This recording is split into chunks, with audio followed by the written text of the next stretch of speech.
Hello students, good afternoon everybody. कैसे हैं सभी? आशा करता हूं कि सभी अच्छे होंगे। तो आज मैं स्टार्ट करने वाला हूं पहला चैप्टर विद्युत क्षेत्र एवं आवेश के बारे में। एक नया क्वेश्चन है, अच्छी स्थिति क्या होती है। देखिए तो अच्छी स्थिति क्या है। अच्छी स्थिति क्या है? एक समान विद्युत क्षेत्र में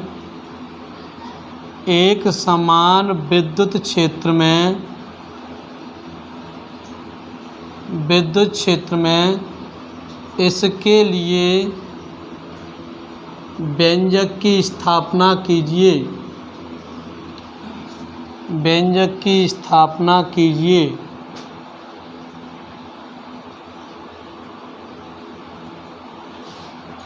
अच्छी स्थिति क्या है? एक समान विद्युत क्षेत्र में इसके लिए व्यंजक की स्थापना कीजिए। अथवा इस तरह से भी क्वेश्चन पेपर में आ सकता है, अनुदैर्घ्य स्थिति क्या है। अच्छी स्थिति को अनुदैर्घ्य स्थिति भी कहा जाता है। तो अथवा अनुदैर्घ्य स्थिति क्या है? अनुदैर्घ्य स्थिति क्या है? अनुदैर्घ्य स्थिति क्या है? इसके लिए व्यंजक की स्थापना कीजिए। व्यंजक की स्थापना कीजिए। ध्यान रखें सभी स्टूडेंट्स, अच्छी स्थिति और निरक्षी स्थिति हम पूरी फिजिक्स में 3 पार्ट में पढ़ेंगे। तो पहले पार्ट में बोलो विद्युत क्षेत्र में अच्छी स्थिति, एक विद्युत क्षेत्र की अच्छी स्थिति है, निरक्षी स्थिति है। उसके बाद में फिर विभव की अच्छी और निरक्षी स्थिति, उसके बाद में चुंबक की अच्छी स्थिति और निरक्षी स्थिति। तो क्वेश्चन में देख लें अच्छी स्थिति क्या है। एक समान विद्युत क्षेत्र में कह रहा है, तो हम लोग विद्युत क्षेत्र में ही ज्ञात करेंगे अच्छी स्थिति को। तो सबसे पहले मैं हेडिंग कर लेता हूँ अच्छी स्थिति।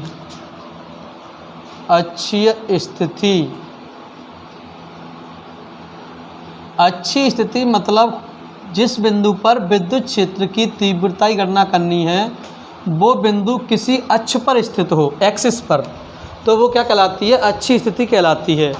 जैसे कि परिभाषा क्या बनेगी इसकी, डेफिनेशन अच्छी स्थिति की, जब कोई बिंदु जिस पर हमें विद्युत क्षेत्र की तीव्रता की गणना करनी है, जब कोई बिंदु जिस पर हमें विद्युत क्षेत्र की तीव्रता की गणना करनी है तो उसकी बढ़ाई गई निरक्ष पर एक बिंदु स्थित होता है, अक्ष पर एक बिंदु स्थित होता है। इस बिंदु को द्विध्रुव के सापेक्ष अच्छी स्थिति में कहा जाता है।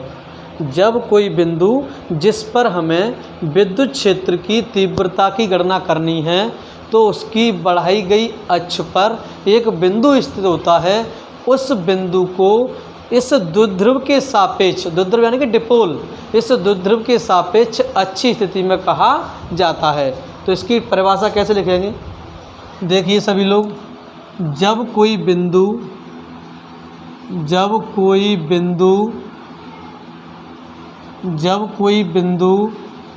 जिस पर हमें विद्युत क्षेत्र की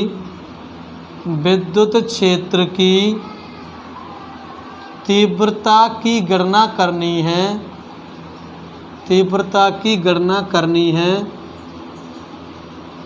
जब कोई बिंदु जिस पर हमें विद्युत क्षेत्र की तीव्रता की गणना करनी है तो उसकी बढ़ाई गई अक्ष पर एक बिंदु स्थित होता है। एक बिंदु स्थित होता है। इस बिंदु को द्विध्रुव के सापेक्ष अच्छी स्थिति में कहा जाता है। अच्छी स्थिति में कहा जाता है। कहा जाता है, अच्छी स्थिति में कहा जाता है। जब कोई बिंदु जिस पर हमें विद्युत क्षेत्र की तीव्रता की गणना करनी है तो उसकी बढ़ाई गई अक्ष पर एक बिंदु स्थित होता है, उस बिंदु को द्विध्रुव के सापेक्ष अच्छी स्थिति में कहा जाता है। अब इसका डायग्राम बनाएंगे।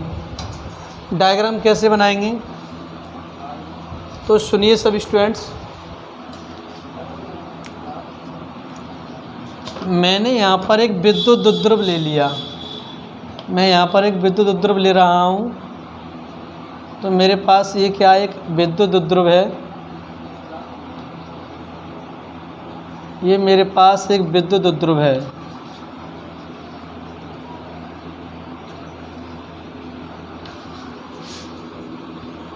मान के चलिए ए बी क्या एक विद्युत द्विध्रुव है, ए बी क्या है भैया एक विद्युत द्विध्रुव है। इसका नाम दे रहा हूँ मैं ए, इसका नाम दे रहा हूँ मैं बी। ए बी विद्युत द्विध्रुव हो गया जो प्लस क्यू और माइनस क्यू दोनों आवेशों से मिलकर बना हुआ है। दोनों आवेशों के बीच की दूरी, दोनों आवेशों के बीच की दूरी क्या है 2L है।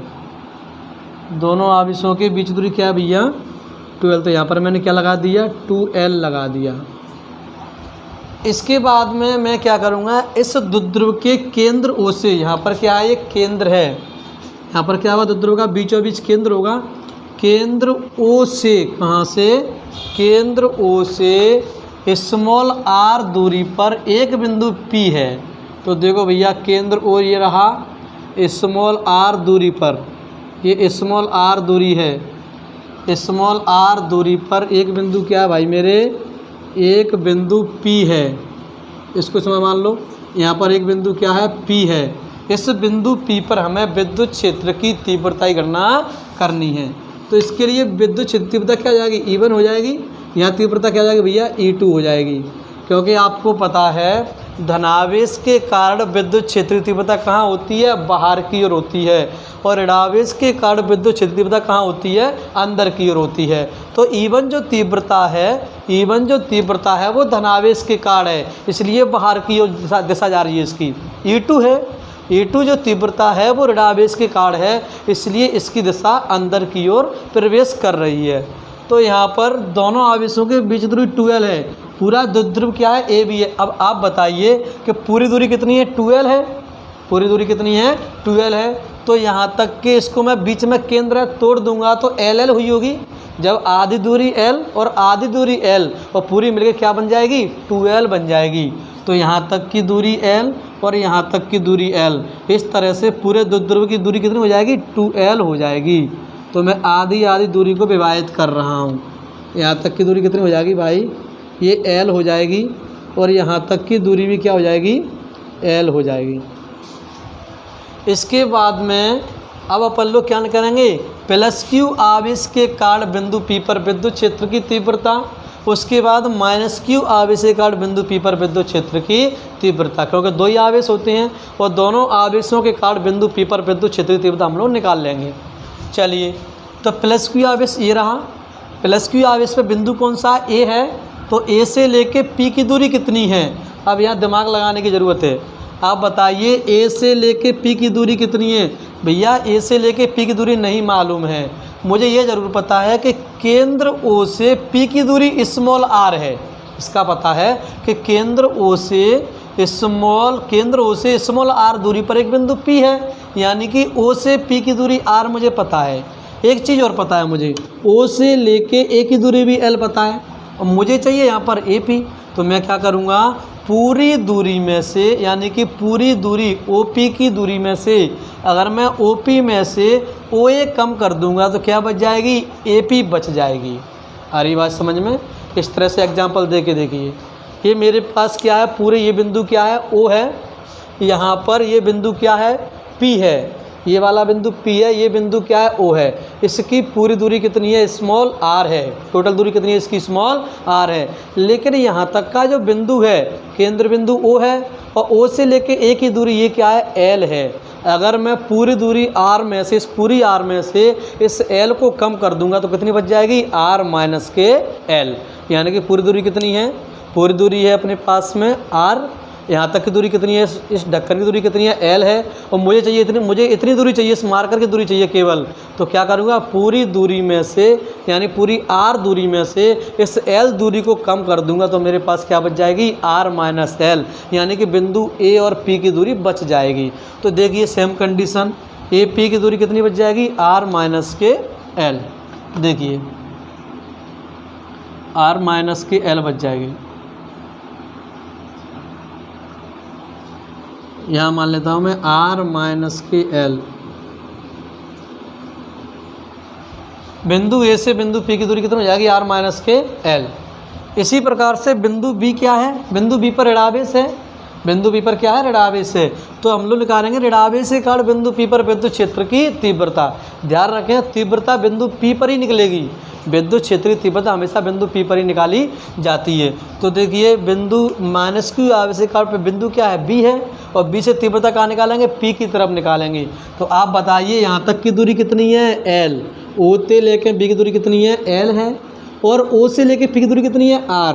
मुझे पूरी BP चाहिए तो क्या कर दूंगा, पूरी जोड़ दूंगा, तो इस तरह से R प्लस क्या हो जाएगी, L हो जाएगी।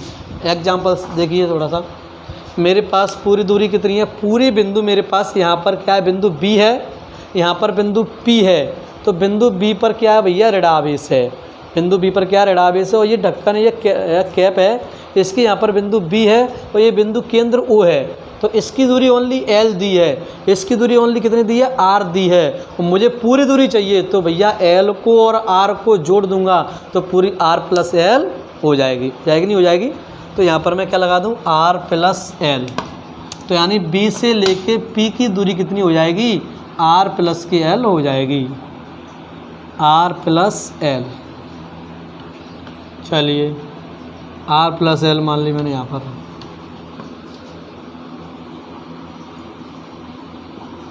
R plus L।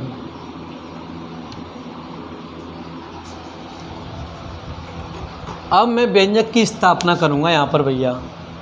चित्र हो गया, परिभाषा सिंपल है, अच्छी स्थिति हेडिंग करेंगे। जब कोई बिंदु जिस पर हमें विद्युत क्षेत्र की तीव्रता की गणना करनी है तो उसकी बढ़ाई गई अक्ष पर, देखो मैंने अक्ष पे बढ़ा दिया, नहीं बढ़ा दिया, यहाँ से इसको डॉट डॉट कर लेते हैं, ठीक है, इससे पता लग रहा है कि अक्ष को बढ़ाया गया है। बढ़ाई गई अक्ष पर एक बिंदु स्थित होता है और उस बिंदु को द्विध्रुव के सापेक्ष अच्छी स्थिति में कहा जाता है। कैसी स्थिति में कहा जाता है, अच्छी स्थिति में कहा जाता है, यानी कि अनुदैर्ध्य स्थिति में कहा जाता है। अब एडिंग करेंगे अपन लोग व्यंजक की स्थापना। क्या एडिंग करेंगे, व्यंजक की स्थापना। व्यंजक की स्थापना क्या होती है, व्यंजक की स्थापना क्या लिखेंगे भैया, व्यंजक की स्थापना में जो मैंने चित्र बनाया है, कौन कौन से बिंदु माने हैं, उन सभी के आधार पर एक परिभाषा बना रहे हैं, वो यहाँ लिख रहे हैं। देखिए माना, सबसे पहले मैंने क्या लिया, द्विध्रुव लिया था।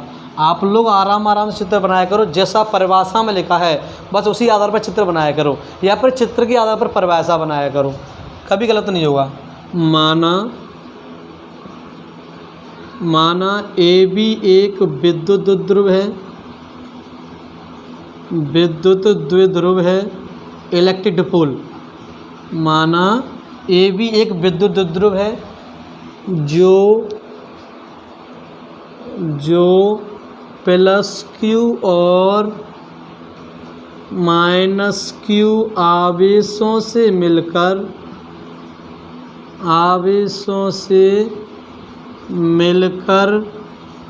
जो प्लस Q और माइनस Q आवेशों से मिलकर बना हुआ है, जो प्लस Q और माइनस Q आवेशों से मिलकर बना हुआ है। दोनों आवेशों के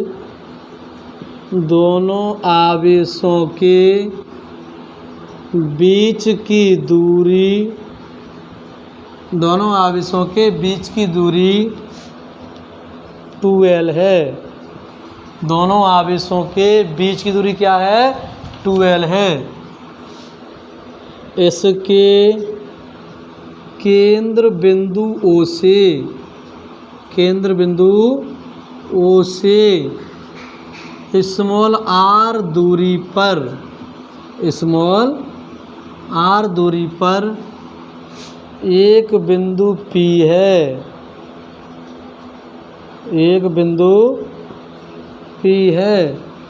इस बिंदु P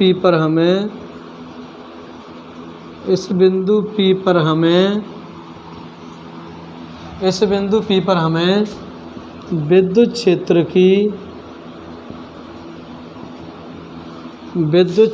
की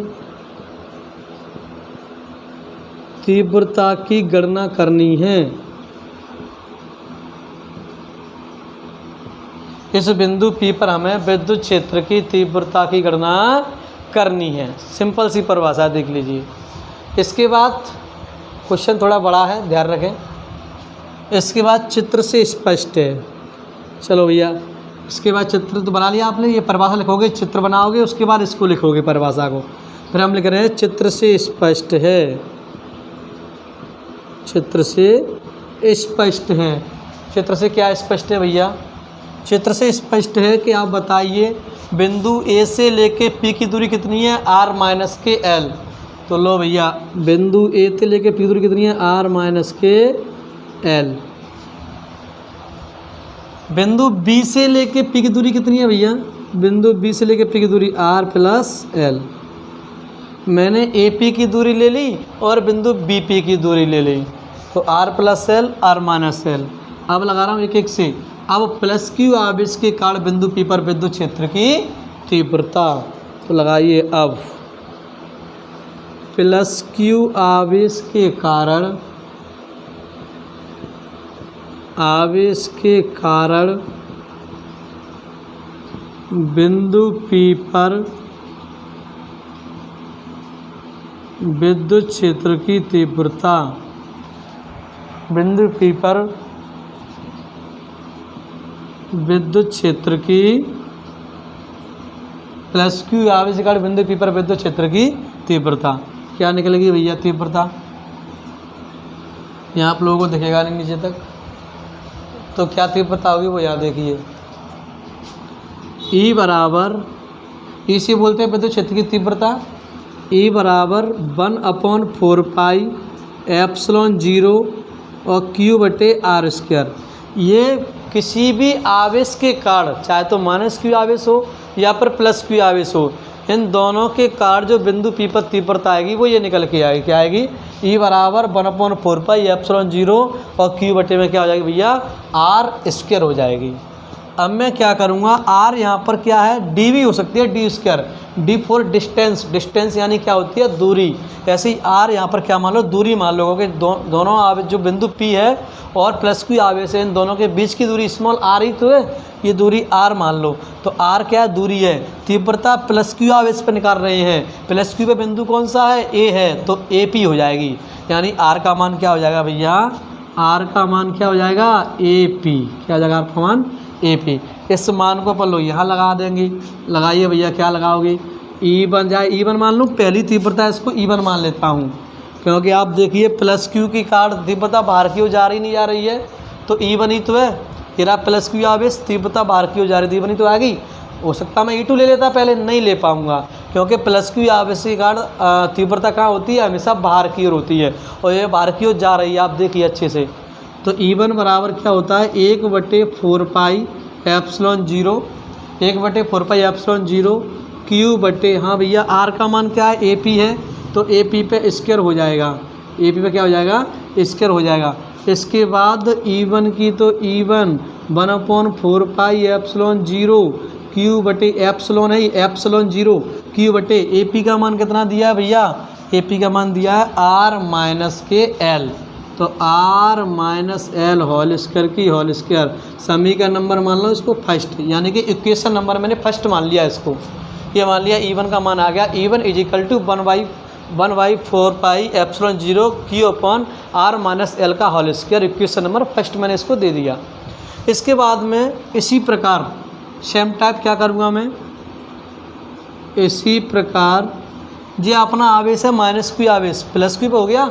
अब माइनस क्यू आवेश के कारण बिंदु पी पर विद्युत क्षेत्र का निकालूंगा मैं तीव्रता। तो माइनस क्यू आवेश के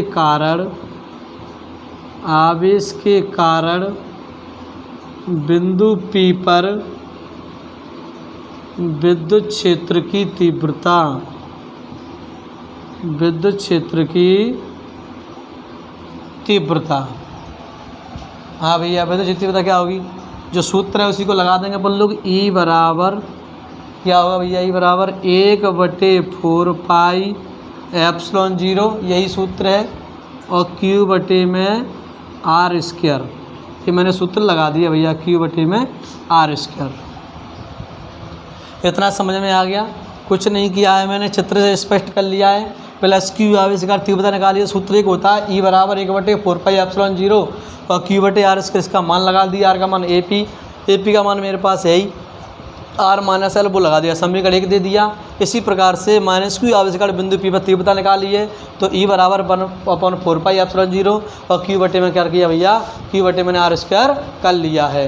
इसके बाद निकालूंगा मैं माइनस क्यू आवेश के कारण बिंदु पी पर विद्युत क्षेत्र की तीव्रता। तो सूत्र मेरे पास लिखा हुआ है, आप देखिए माइनस क्यू आवेश पे कौन सा बिंदु है, बी, तो तीव्रता कहाँ निकलेगी, पी पर। तो बी से लेके पी यानी जो आर है उसका मान क्या हो जाएगा, बीपी हो जाएगा। दूरी क्या हो जाएगी, बीपी हो जाएगी। और बीपी का मान मैंने पहले लिख दिया है, चित्र से स्पष्ट है। क्या बी, इसका मान हो जाएगा बीपी का मेरे पास, तो देखिए E1 है, इसको क्या कर लेते हैं भैया, इसको मिटा देते हैं थोड़ा सा, और अच्छी क्वेश्चन आपका है, ये अच्छी चीज़ चल रही है। तो देखिए भैया E की तो E1 मान लूँ, इसको मैं पहली तीव्रता E1 मान लेता हूँ। E1 बराबर क्या जाएगी, 1/4 पाई एप्सिलॉन 0 और क्यू बटे आर स्क्वायर होता है। लेकिन अपन जानते हैं यहाँ पर आर का मान क्या माना है मैंने, बीपी, क्योंकि माइनस क्यू आवेश पे तीव्रता कौन सी है, बी है, बिंदु पी पे निकालेंगे तो बीपी हो जाएगी। तो यहाँ पर क्या हो जाएगी भैया, E1 की तो E1 बराबर की बराबर 1/4 पाई एप्सिलॉन 0 क्यू बटे आर का मान कितना है भैया, बीपी, और बीपी होल स्क्वायर कर दूंगा मैं, क्या कर दूंगा, होल स्क्वायर हो जाएगी। इसके बाद तो E1 की तो E1 1/4 पाई एप्सिलॉन 0 क्यू बटे बीपी का मान क्या है, अभी मैंने मिटा दिया, आप यहाँ देख लो। बी से लेके पी का मान कितना है, आर प्लस एल, कितना है, आर प्लस एल। तो यहाँ लगा दो भैया आर प्लस एल पे होल स्क्वायर। समीकरण नंबर कितने हो जाएंगे जी भाई मेरे, 2। कितने हो जाएंगे समीकरण नंबर 2। अब देखिए समीकरण 1 और समीकरण 2 से बिंदु पी पर विद्युत क्षेत्र की तीव्रता, समीकरण 1 व समीकरण 2 से बिंदु पी पर विद्युत क्षेत्र की तीव्रता, विद्युत क्षेत्र की तीव्रता। तो भैया क्या निकलेगी तीव्रता, जो मेरे पास E बराबर है, यानी बाहर जाने वाली तीव्रता में से अंदर जाने वाली तीव्रता को माइनस कर दूंगा। तो E बराबर क्या हो जाएगी, E1 माइनस के भैया E2 हो जाएगी। क्या हो जाएगी, E1 माइनस के E2। E की तो E बराबर E1 का मान कितना है भैया, E1 का मान देखिए यहाँ पर, ये रहा E1 का मान 1/4 पाई एप्सिलॉन 0, 1/4 एप्सिलॉन 0 क्यू बटे में आर माइनस एल का होल स्क्वायर। माइनस लगाया, माइनस लगा देंगे अपन लोग, माइनस लगा हुआ है, क्या लगा देंगे यहाँ पर, माइनस लगा देंगे।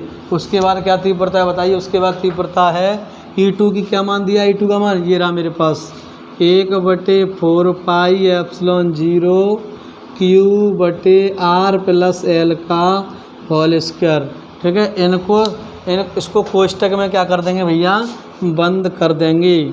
अब आप बताइए कॉमन निकाल लीजिए, कुछ कॉमन निकाल लेंगे यहाँ से। क्या कॉमन निकालेंगे, E की तो E 1/4 पाई एप्सिलॉन 0 यहाँ पर है, 1/4 पाई एप्सिलॉन 0 यहाँ पर है, क्यू इस समीकरण में है, क्यू यहाँ भी है, तो 1/4 पाई एप्सिलॉन 0 और 1/4 पाई एप्सिलॉन 0 ये कॉमन आ जाएगी, और ऊपर से क्यू कॉमन आ जाएगी। तो 1/4 पाई एप्सिलॉन 0 ऊपर से क्यू कॉमन आ गई। क्या बच गई भैया, ये हट गई, कॉमन में चली गई, ये भी कॉमन आ गई। क्या बच गई, 1/r माइनस एल का होल स्क्वायर। माइनस की क्या लगा देंगे, माइनस, उसके बाद में ये भी कॉमन में चलेंगी सब, तो क्या बच गई 1/r + l का होल स्क्वायर। और कोष्टक को क्या कर देंगे, बंद कर देंगे।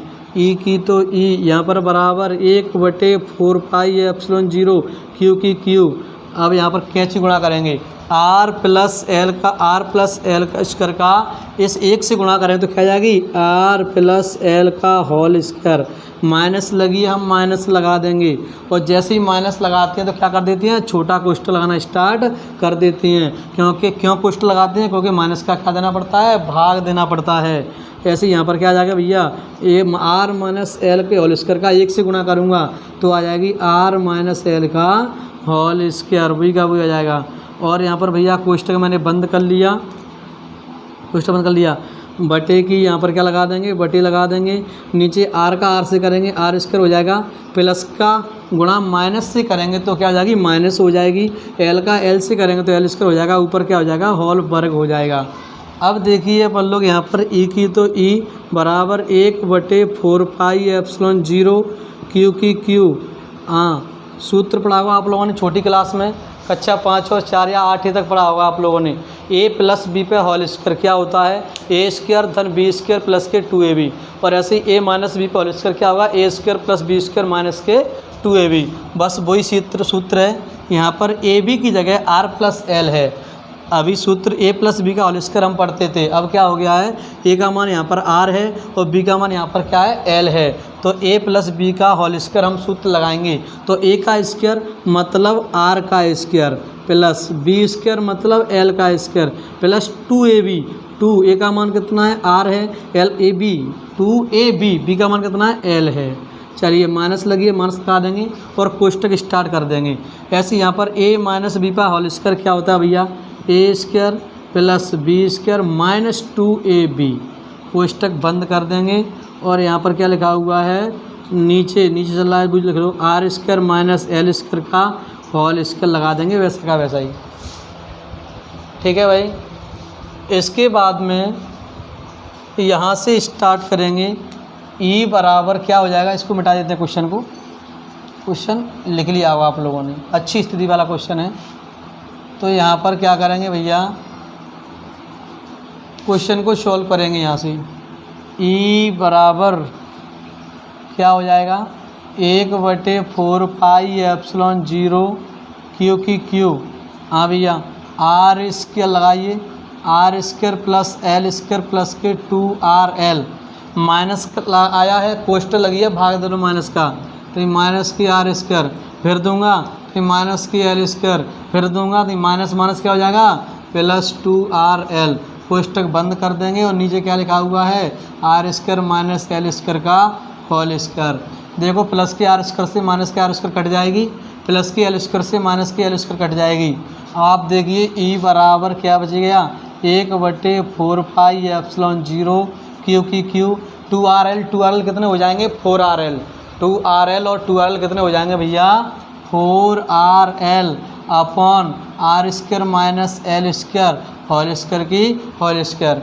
इस 4rl को मैं तोड़ सकता हूँ, इस कैसे तोड़ेंगे, 4rl लिखा है, इसको मैं 2r × 12 नहीं कर सकता हूँ। आप मल्टीप्लाई करके देखिए, 4rl लिखा है, 4rl, इसको तोड़ देंगे, आधा आधा कर देंगे, तो एक जगह 2l और एक जगह 2r, और गुणा करेंगे तो 2 दूनी 4rl हो जाएंगे, नहीं हो जाएंगे। तो इसको मैंने तोड़ लिया है। तोड़ा क्यों है, क्योंकि सूत्र बन जाएगा, और सूत्र क्या होता है, q × 2l = कैपिटल P। इसकी डेफिनेशन क्या बनेगी, यहाँ से q × 2l मतलब कोई एक आवेश और दोनों आवेशों के बीच की दूरी के गुणनफल को हम विद्युत ध्रुवागुण कहते हैं, इसे कैपिटल P से प्रदर्शित करते हैं। यहाँ से परिभाषा बन जाएगी, इसलिए मैंने इसको क्या कर दिया है, तोड़ दिया है। तो देखिए भैया, यहाँ तोड़ रहे हैं अपन लोग, e की तो e चलेगी, e बराबर 1/4πε0। अच्छा, यहाँ पर एप्सिलॉन r भी आ सकती है या k भी ले सकते हैं, उसका मान 1 होता है, क्योंकि वो परावैद्युतांक होता है, और परावैद्युतांक का मान कितना होता है भैया, 1 होता है। तो 1/4πε0 क्यू की क्यू, 4rl तोड़ दूँ, 2r × 2l, तो q × 2l और 2r की 2r बटे में क्या हो जाएगी, r² - l² का होल स्क्वायर। आप देख लो, हम जानते हैं q × 2l का मान कितना होता है, q × 2l का मान कैपिटल पी, क्या होता है कैपिटल पी, लगा दो भैया इसमें कैपिटल पी होता है तो एक ही तो ई लगा देंगे, 1/4 पाई एप्सिलॉन 0 लगा देंगे। क्यू का मान क्या, क्यू इंटू 2 आ गई, देख लो क्यू इंटू 12 आ गई, मैं पी लगा दूँगा इसकी जगह पर, तो क्या हो जाएगा 2 है आर है तो 2pr, नीचे लिखा है R square minus L square का होल स्क्वायर। ठीक है भैया, अब यहाँ से क्या करूँगा मैं, ई की तो ई है मेरे पास, ये आ गया बड़े द्विध्रुव के कारण विद्युत क्षेत्र की तीव्रता, बड़े विद्युत द्विध्रुव के कारण विद्युत क्षेत्र की तीव्रता आ गई। अब मैं क्या लिख रहा हूँ, यह द्विध्रुव बहुत बहुत छोटा हो, द्विध्रुव कैसा हो, बहुत छोटा हो, द्विध्रुव इतना बड़ा हो, उतने बड़े द्विध्रुव में लंबाई को अपन लोग नहीं नाप सकते हैं, तो क्या आ जाएगी इसकी लंबाई का मान क्या हो जाएगा, 0 हो जाएगा। यह द्विध्रुव बहुत छोटा है, यह द्विध्रुव बहुत क्या है, छोटा है, तो क्या हो जाएगा भैया, एल का मान क्या हो जाएगा आर, एल का मान क्या हो जाएगा भैया आर हो जाएगा, 0 हो जाएगा, तो लगा दो ई की तो ई बराबर 1/4 पाई एप्सिलॉन 0, 1/4 पाई एप्सिलॉन 0 हो जाएगा, और 2pr बटे आर स्क्वायर माइनस 0, एल का मान कितना भैया 0, 0 पे स्क्वायर और स्क्वायर की स्क्वायर, ई बराबर 0 का स्क्वायर कर लो, हमेशा 0 ही आएगा, कुछ भी कर लो 0 के साथ, तो 1/4 पाई एप्सिलॉन 0 2pr बटे आर स्क्वायर की आर स्क्वायर, 0 हट जाएगी तो क्या बच जाएगी, आर पे घात 2 हो जाएगा, और दो दूनी कितने होते हैं 4, तो ई बराबर भैया 1/4 पाई एप्सिलॉन 0 2pr बटे आर पे घात 4, एक आर से एक आर कट जाएगी, तो यहाँ पर कितना बच जाएगा भैया, ये चित्र मिटा रहा हूँ, चित्र स्क्रीनशॉट ले लो बना रहे हो तो चित्र को थोड़ा सा चलो यही करा देते हैं, ये तीव्रता आ जाएगी, जगह है थोड़ी सी, क्या आ जाएगी तीव्रता यहाँ पर भैया, ई बराबर ये आ जाएगी, ई बराबर 1/4 पाई एप्सिलॉन 0 2p बटे आर पे घात 3, ये एक समान विद्युत क्षेत्र में अच्छी स्थिति के कारण तीव्रता निकल के आ गई। अगर कोई दिक्कत हो तो कमेंट बॉक्स में कमेंट करके आप लोग अपनी राय दे सकते हो। तो सब लोगों की समझ में आ गया होगा। Thank you.